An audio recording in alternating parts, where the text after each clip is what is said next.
नमस्कार मित्रांनो, ठरलं तर मग या मालिकेच्या आजच्या भागात आता सायलीने जे काही हार लक्ष्मीहार जो तिला मिळालेला असतो पूर्णाजीकडून आणि तोच लक्ष्मीहार आता कशा प्रकारे महिनावती ही चोरते आणि तो चालती प्रियाचा बदला घेण्यासाठी, म्हणजेच कशा प्रकारे प्रियाने तिला घराबाहेर काढलं होत आणि तोच बदला म्हणजेच पुन्हा प्रियावरती तीच वेळ आणण्यासाठी कशा प्रकारे आता महिना नावतीही तिच्यावरच उलटाडाव पलटवणार आहे आणि प्रियाची पूर्णपणे वाट लावून टाकणार आहे।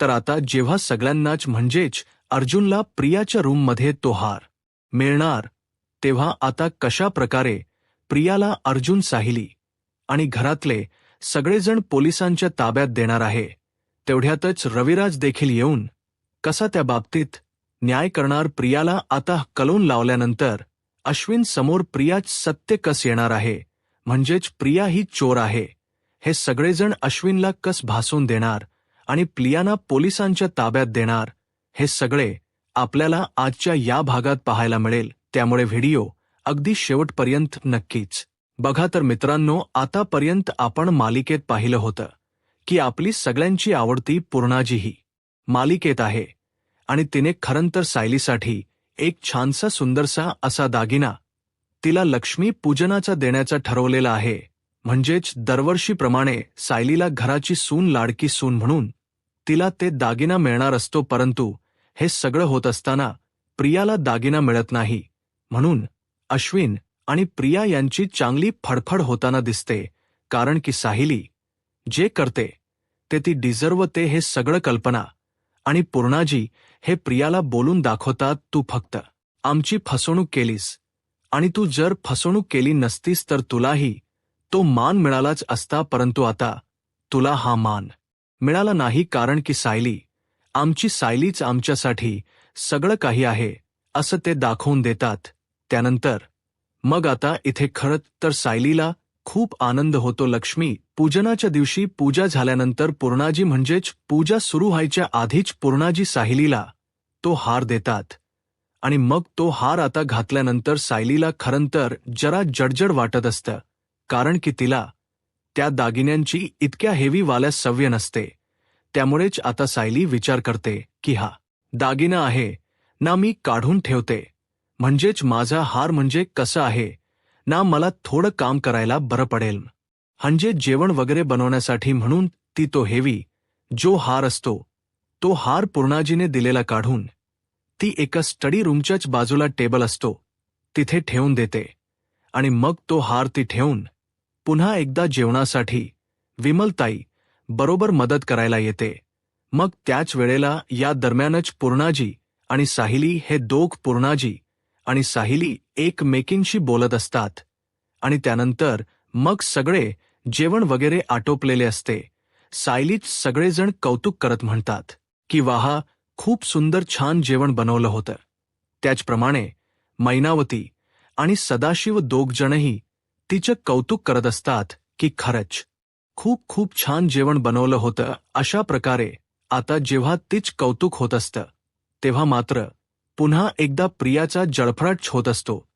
तर इथे आता मैनावती त्या क्षणाची आतुरतेने वाट पाहत असते, जेव्हा सायलीला समजेल की तिचा जो सोन्याचा हार आहे तो तिच्याकडे नाहीच आहे। त्यावेळेला मग आता सायली ही म्हणते की खरंच म्हणजे मला खूप बरं वाटलं, तुम्हा सगळ्यांना जेवण आवडलं आई बाबा तुम्हाला। तेव्हा मग महिनाभवती पण म्हणते की अगं हो, हा काही प्रश्न झाला का, तुझ्या सासरच्यांना आवडले म्हटल्यावर आम्हाला तर आवडणारच, खरंच म्हणजे खूप खूप छान झालं होतं सगळं, असं म्हणून आता ती तिच्या लेकीचं कौतुक करते आणि म्हणते की तर ना, म्हणजे जेवण बनवण्याचा जो गुण आहे ना तो खरंतर माझ्या सायलीने ना माझ्याकडूनच घेतलाय, म्हणजे मी पण अगदी चविष्ट जेवण बनवते असं, म्हणजे माझ्या घरातले म्हणतात बरं का हो की नाही हो, असं ती मुद्दामच सदाशिवला बोलून दाखवते। तेव्हा मग तो म्हणतो की हो, अगदी बरोबर बरोबर म्हणालीस तू। त्यानंतर मग आता इथे लगेचच ती म्हणायला लागते की मला एकच गोष्ट समजत नाहीये, ती म्हणजे की आता हे सगळं झाल्यावर आपण काय करायचंय। तेव्हा सायली म्हणते की आता तुम्ही आई बाबा आराम केल तरी चालेल, आपण सगळे जण संध्याकाळी छानपैकी असे फटाके वगैरे उडूया त्यावेळेला. मग आता लगेचच सायली असं म्हटल्यावर ती म्हणते की हो चालेल असं. महिनावती आता वाट बघत असते की सायली कधी जाऊन तो बॉक्स बघते. मग त्याच वेळेला आता सायली तो बॉक्स बघायला जाते आणि तो बॉक्स बघायला गेलेला असताना सायली विचार करते की मी माझ्या लॉकेटमध्ये तो दागिना जाऊन ठेवून देते. म्हणून ती तो बॉक्स बघायला गेली असता तिच्या लक्षात येत की त्या बॉक्समध्ये काहीच नाहीये, म्हणजेच त्याच्या मधला दागिना गायब आहे. तेव्हा आता सायलीला ती विचारात येते की पूर्णाजी. तेव्हा पूर्णाजी म्हणते की अगं सायली काय झालं. तेव्हा ती म्हणते की पूर्णाजी मगाशी नाही का मी तुम्हाला सांगितलं आवडताना की की हा दागिना आहे ना मी ठेवून देते म्हणून, पण ना मी तिथे ठेवली, तिथे तो दागिना नाहीचे. त्यावेळेला पूर्णाजी म्हणते की म्हणजे नाहीचे म्हणजे काय झालं. तेव्हा ती आता बॉक्स आणून दाखवते आणि म्हणते की हा बघा पूर्णाजी, या बॉक्समध्येच तुम्ही दिलेला मी तो दागिना तिकडे ठेवला होता स्टडी टेबलच्या जवळ एका लॉकरमध्ये, म्हणजेच एका वॉर्डरोबमध्ये, परंतु तिथे तो दागिनाच मला सापडत नाहीये. तेव्हा आता सगळ्यांना भयंकर टेन्शन येतं की हा दागिना गेला तरी कुठे असेल. अस्मिताच्या मात्राला लक्षात येत असतं की या सगळ्याच्या मागे कदाचित नवीचा चाच हात असेल, कारण की या दागिन्याला जेव्हा सायलीला देण्याचं ठरवलं पोटामध्ये दुखत होतं आणि म्हणूनच तिने हे सगळं करून आणलं असणार असं ती आता बोलत असते. त्यानंतर मग आता इथे प्रताप हा खरंतर म्हणतो की हो मलाही तेच वाटते की कदाचित या प्रियानेच काही केलं नसेल ना. आता सगळ्यांचाच रोष प्रियाच्या बाजूने असतो. अर्जुन पण तिच्याकडे बघत असतो, परंतु तो ठोस असं काही बोलत नाही, कारण की त्याला मैनावतीच्या बद्दल पण थोडासा डाऊट असतोच. कारण जे काही हल्लीच्या दिवसात मैनावती वागली त्यामुळे त्याला थोडासा डाऊट येत असतो. तेव्हा आता सगळेजण ठरवतात की ठीक आहे, चला आपण प्रियाची खोली तपासूया. अश्विन आणि प्रिया दोघजणही गप्पच असतात. सुरुवातीला त्यांचीच खोली तपासली जात असते. अश्विन म्हणत असतो की मला माहिती आहे तुम्ही आमची खोली चेक करणारच होतात. ठीक आहे चालेल, तुम्ही करा चेक, बघा तुम्हाला काही सापडते का ते, आणि जर सापडलं नाही तर बघा मग मी काय करतो ते तुमच्यावर सगळ्यांवरती मी अब्रू नुकसानीचा दावा ठोकणार, असं आता अश्विनने सांगितलेलं असतं. प्रिया पण अगदी बिनधास्त असते की बरं झालं अश्विनने माझ्या बाजूने स्टॅड घेतला काहीतरी, म्हणजे हे जर यांचं चुकलं मत तर मात्र मी यांना चांगलेच ऐन दिवाळीच्या वेळेला घरात फटाके फोडणार, असं म्हणून आता इथे सगळेजण प्रियाच्याच रूममध्ये असतात. तेव्हा सायली म्हणते की अर्जुन सर तुम्ही जरा प्लीज बघा प्रियाला. प्रिया अगदी सायलीला कॉन्फिडेंट वाटत असते, कारण की सायली म्हणजेच प्रिया ज्या प्रकारे बोलत असते अगदी आनंदाने आणि आत्मविश्वासाने, त्यावरून तर तिच्या लक्षात येतं की हे सगळं कदाचित प्रियाने केलेलं नसावं. म्हणूनच प्रिया अगदी गप्पपणे उभी आहे. तेव्हा आता सगळेजण गप्प असतात आणि मग सगळीकडे एका खोलीत शोधकाम चालू असतं. तेव्हा लगेचच पुढे प्रिया बोलून जाते की हे बघा तुम्ही माझ्या खोलीत शोधताय ना, दुसरा नंबर कोणाचा असेल माहितीये? तुझ्या सायली, तुझ्या आईचा. तेव्हा आता सायलीलाही धक्काच बसतो, म्हणजे सायलीच्या आईचा नंबर म्हणजे. तेव्हा तिथे मैनावती ही बाजूलाच असते. ती पण अगदी शांत असते, कारण मैनावतीनेच खरंतर हे सगळं कारस्थान करून ठेवलेलं असतं प्रियाला धडा शिकवण्यासाठी. नंतर मग आता अश्विन हा कपाट उघडायला देतो आणि म्हणतो की बघ अर्जुन तुला काय बघायचं ते बघतो. तेव्हा मग अर्जुन ओपन करतो कपाट आणि सगळे कपडे वगैरे सगळे मागे वगैरे कपड्याच्या मागे वगैरे सगळं काही चेक करायला लागतो. त्यानंतर मग आता अश्विन आणि प्रिया एकमेकांकडे बघून हसत असतात गालातच, कारण त्यांना माहीत असतं याच्यात काही सापडणार नाही आणि याच्यात सापडणार नाही तर मग आपण चांगलाच यांच्यावरती अब्रू नुकसानीचा दावा ठोकू शकतो. त्यामुळे ते अगदी बिनधास्त असतात. नंतर प्रिया विचार करत असते की मला तरी वाटत ना की हे सगळं जे काही करतायत ना ते अगदी चुकीचं करतात, म्हणजे मलाही बघायचं आता काय होतं ते. त्यावेळेला अस्मिताला माहीत असतं की प्रियाना तिने मुद्दाम हे सगळं काहीतरी केलं असेल. कदाचित सायलीच्या आईला फसवण्यासाठी तिने हे केलं असेल.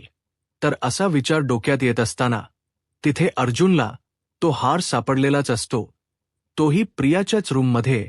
आता तो कोल्हापुरी जो साज असतो, जो हार असतो, तो लगेचच प्रियाच्याच रूममध्ये सापडतो. आता तो हार अर्जुन बाहेर काढतो आणि म्हणतो की सायली, इकडे ये, हा आहे का तो हार? तेव्हा आता तो हार पाहिल्यानंतर प्रियालाही जबरदस्त धक्का बसतो. ती म्हणते की बापरे, हा हार, हा माझ्याकडे कसा काय आलात? या वेळेला तिला धक्का बसून ती तोच विचार करायला लागते की नक्की हे सगळं काय झालंय. त्याच वेळेला इथे आता अस्मिता म्हणते की बघितलं अर्जुन, पाहिलीच्या आईचा जो अंदाज होता ना, तो खरा ठरला. की हे सगळं केले ना यास प्रियानेच केले. मला माहिती, सगळं नाही मुद्दाम करती काय तन्वी? तुला काय माहीत? हे सगळं सणसुदीच्या दिवसांमध्ये करून. तेव्हा पूर्णाजी म्हणते की अगं, हिच्याकडून आपण दुसरी अपेक्षाच कोणती ठेवू शकतो? ही तशीच आहे आणि तशीच वागणार आहे. बाकी ही आणखी काय करणार आहे? त्यावेळेला मग अस्मिता आणि कल्पना सगळेजण रियावरती खूप भडकलेले असतात.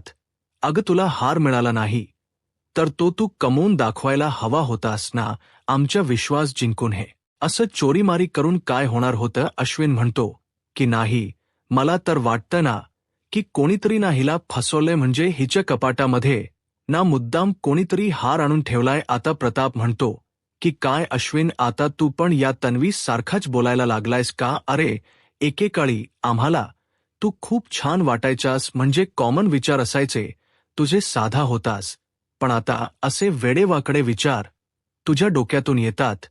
तरी कुठून? प्रताप म्हणतो की हे स्पष्ट दिसतंय की तन्वीच्याच कपाटामधून तो हार सापडला. याचा अर्थ त्या हाराची चोरीही तन्वीनेच केलेली आहे. कल्पना म्हणते की हो ना, चोर सापडलाय आणि अगदी सगळ्यांसमोर मुद्देमाला सकट. त्यामुळे आपण आता कोणाबद्दलही काही चुकीचं बोलू शकत नाही. आपल्याला तर लक्षात आलंय की हे सगळे जे काही केले ना, हे केले या फक्त आणि फक्त तन्वीने. तेव्हा मग मैनावती मात्र हसत असते आणि म्हणते की बघा ना, आणि ही चोरटी माझ्यावर आळ घ्यायला निघाली होती की म्हणे सायलीच्या आईच्या रूममध्ये. बघा, दुसऱ्यांदा स्वतःच फसली. म्हणजे खरं तर माझ्याकडे दोष लावत होती, परंतु स्वतःच फसली.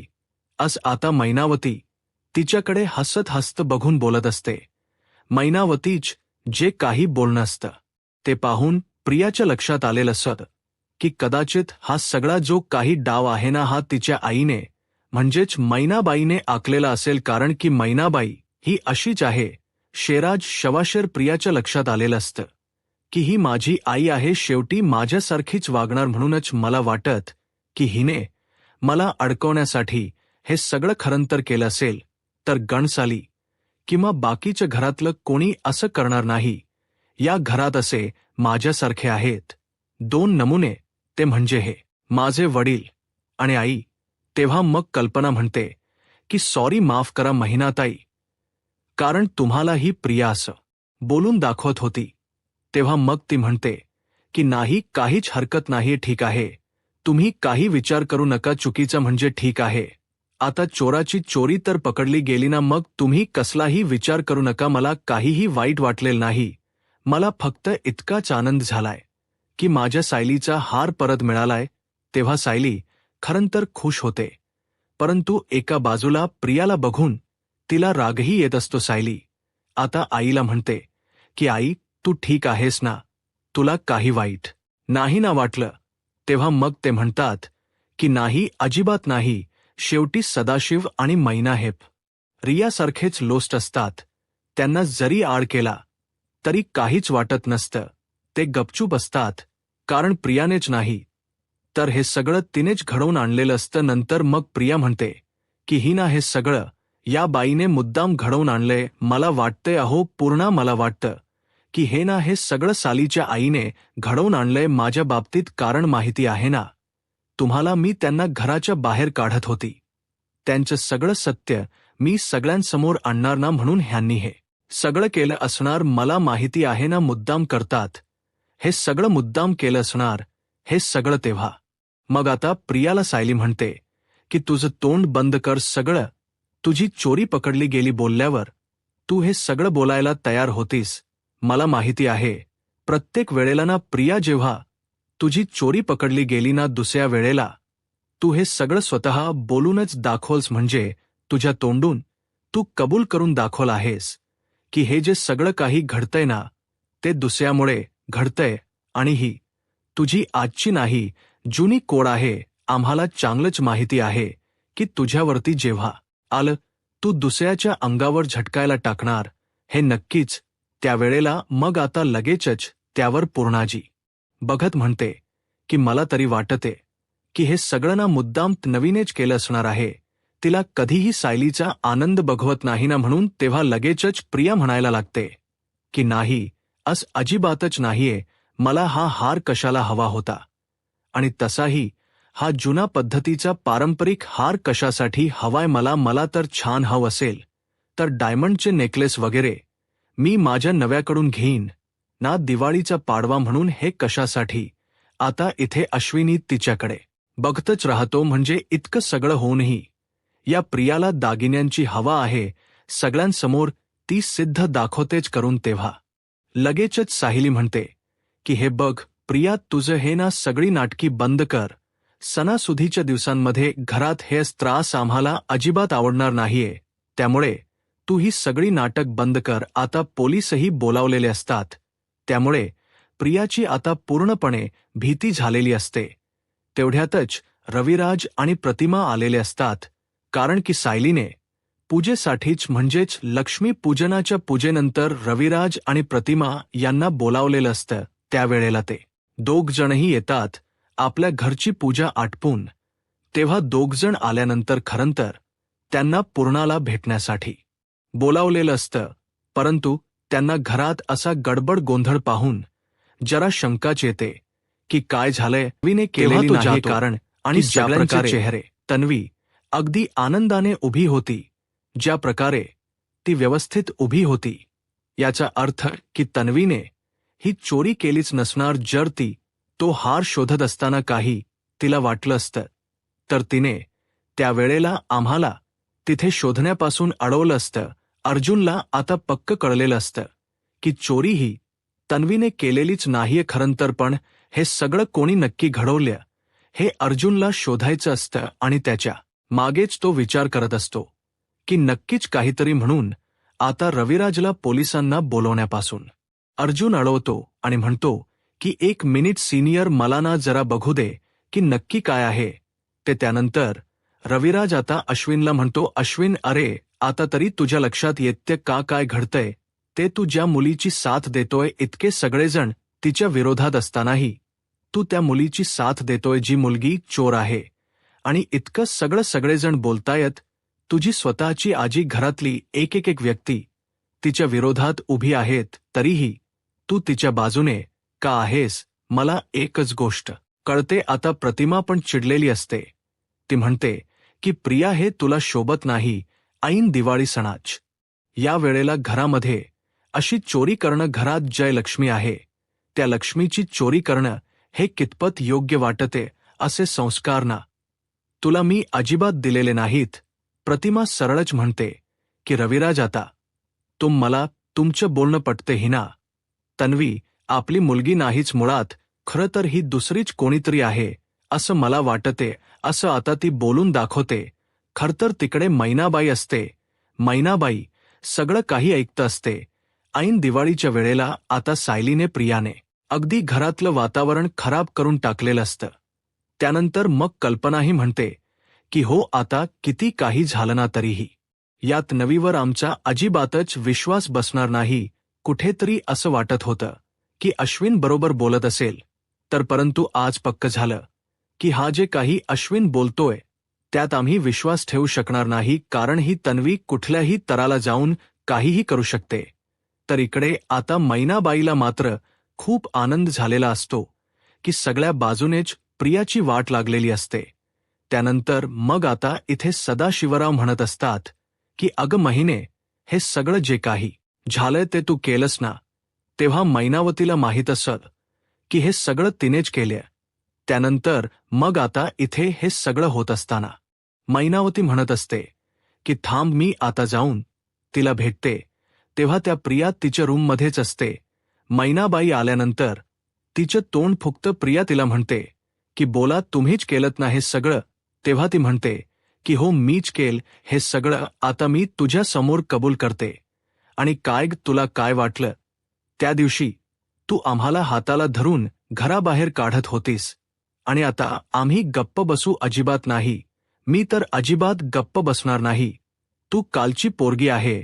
अगं कालची असशील, पण आत्ताच्या जमान्यात काय होणार काय नाही हे मी चांगलंच ओळखू नये, कारण किती काही झालं तरीही आम्ही जुनी माणसं आहोत आणि चांगल्याला चांगला आणि वाईटाला वाईट कसं ठेवायचं हे मला अगदी चांगलं. ती मैनाबाई म्हणते की मी गरिबीतली असली ना तरीही मला दुसऱ्याचा माज बरोबर जिरवता येतो आणि तुझा हा माज आहे ना, मी कसा जिरवते ना तेच बघ. किती काही झालं तरीही मी तुझा माज जिरवणार. तू मला घराबाहेर काढायला निघालीस ना, मी पण तुला घराबाहेर काढण्यासाठी एक फक्त चान्स दिला, बघितलंस? जर इथून पुढे माझ्या वाकड्यात शिरलीस ना तर मात्र मी तुला सोडणार नाही. असे कित्येक चान्स मिळतील मला, मग बघ मी तुझी काय हालत करते ते. तुझ्या नव्याला आणि या घराला तुझ्यापासून पूर्णपणे तोडून टाकेल आणि हो, तुझं खरं जे रूप आहे ना ते सगळं यांसमोर आणेन मी. तू कशी आहेस आणि तू तन्वी पण नाहीयेस. खरं तर तू रविराज आणि प्रतिमा यांची पण मुलगी नाही. हे ऐकल्यावर आता प्रियाला धक्कात बसतो की हे सगळं या बाईला कसं माहीत? म्हणजे मी हिची मुलगी आहे हे हिला माहीत आहे का? तेव्हा ती म्हणते की तुझे आई वडील मला माहीत नाही कोण, परंतु तू त्या रविराजची पोरगी नाही हे वारंवार मला दिसून आले, त्यांच्या बोलण्यातून पण आणि तुझ्या वागण्यातून पण. ते कसे आहेत नाही चांगलंच मला कळल एवढ्या दिवसांमध्ये, पण तू मात्र त्यांची मुलगी नक्की शोभत नाही. आणि तुझं जे काही बोलणं आहे ना ते मी फोनवरच ऐकले. त्याच्यामुळे आता तिच्या लक्षात येत प्रियाच्या की महिप्तच बोलणं महिप्तच आणि तीच फोनवरच बोलणं हिने बरोबर ऐकले आणि म्हणूनच आता प्रिया गपचूप बसते. आता मैनाबाई म्हणते की माझ्या नादाला तू लागायचं नाही तर बघ मी काय करेन ते लक्षात ठेव. इथून पुढे माझ्याशी वागड्यात चिरायचं नाही असं मैनाबाई आता तिला बोलून दाखवते आणि त्याचमुळे प्रियाची आता पूर्णपणे वाट लागलेली असते. खरं तर आता हा अल्टिमेट मच प्रियासाठी असतो की जर तिने काही चुकीचं केलं तर मात्र तिची पूर्णपणे वाट लागणार हे प्रियाला कळलेलं असत. आता पुढे काय होईल हे पाहायला आत्ताच माझा महाराष्ट्र या यूट्यूब चॅनलला सबस्क्राईब करा. धन्यवाद.